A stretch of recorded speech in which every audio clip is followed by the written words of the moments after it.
This is a Fox Sports presentation.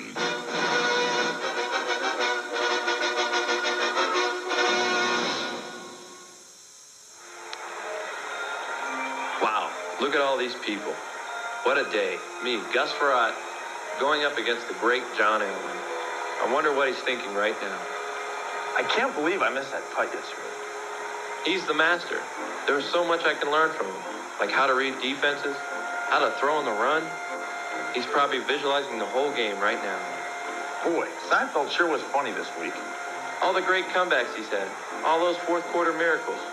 He's a lock for the Hall of Fame, and it sure was nice of him to spend so much time talking to me this morning. Gee, that Heath Schuler's a nice kid. I'm glad I talked to him this morning.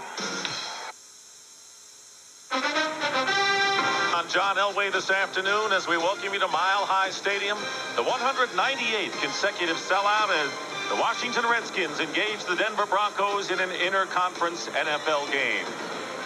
Hello again, everyone. I'm Dick Stockton along with Matt Millen. The Redskins are 1-1, but feeling good about themselves at 1-1 despite the loss to the Raiders, and they have good reason. Gus Frerotte has really done a great job backing up Schuler, who's hurt.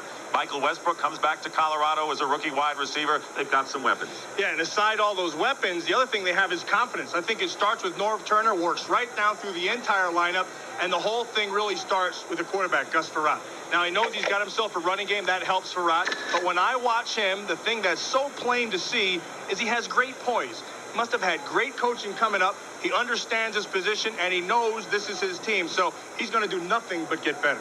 On the other side of the ball, the Redskins had doubts. Tom Carter, the outstanding cornerback who had been playing well, suffered a strained hamstring.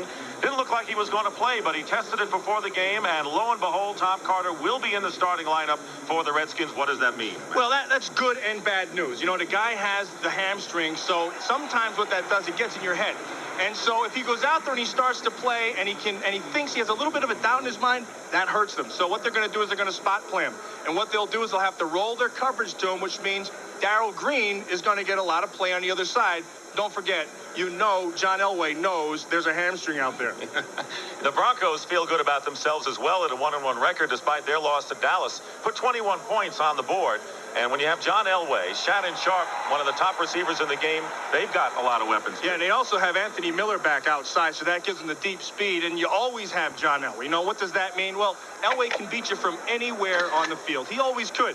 But the thing that's impressive about him right now is he really doesn't have this system down. Now, once he clicks with this system and everybody gets on the same page, they're going to put a lot of points on the board. And the Broncos are hopeful about the defense, which they feel have improved. Well, we'll see what happens today here in Denver, Colorado. It'll be the Redskins and the Broncos in the start of the game coming up after these messages.